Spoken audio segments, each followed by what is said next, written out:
તારીખ 17/7/2024ના રોજ સંજાણ ખાતે વાસદા ચીખલીના ધારાસભ્ય અનંત પટેલ,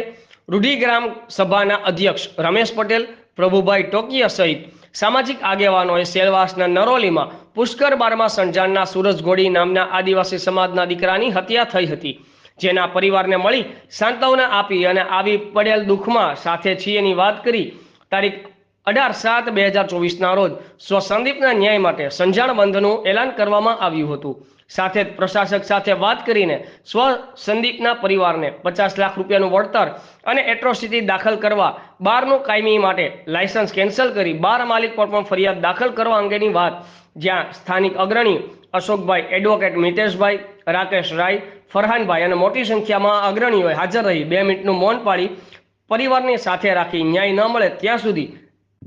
લડત ચાલુ રહેશેની આશા આપી હતી। અહેવાલ સુરેશભાઈ પારગી, आजाद मीडिया लाइव, वासदा।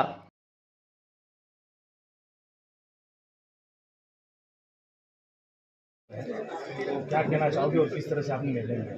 देखिए, जो आज जो यहाँ पर घटना हुई है उसको लेकर हमारे एमएलए और आदिवासी नेता आनंद भाई पटेल जी और पूरी हमारी आदिवासी समाज और स्थानीय समाज की जो आगेवान है वो टीम यहाँ पर आई है।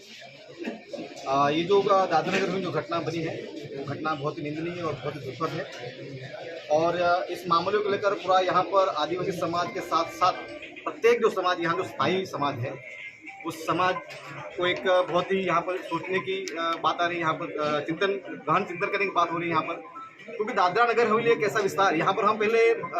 ऐसे जो मामले थे यूपी, बिहार, मुंबई जैसे विस्तार में ऐसे मर्डर के मामले हो चुके थे, लेकिन दादरा नगर हवेली और ये उमरगांव आजमगढ़ विस्तार में औद्योगिक इकाइयों की वजह से एक पिछले 10-12 सालों में एक असामाजिक तत्व प्रकार का एक बहुत बड़ा वर्ग यहाँ पर जो अपने विस्तारों में जो क्रिमिनल क्राइम करके यहाँ पर आए हुए हैं, यहाँ पर छोटा छोटा नौकरी धंधा करके यहाँ पर स्थायी हुए हैं। ओके, એ આદિવાસી જે યુવાનનું જે હત્યા થઈ છે દાદરાનગર હવેલીમાં, આજે આપણે મળ્યા પરિવાર સાથે,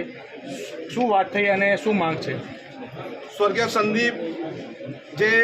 ઉમરગામના સંજાણનો નિવાસી હતા, એ બારમાં જ્યારે જમવા માટે હોટલમાં ગયા ત્યારે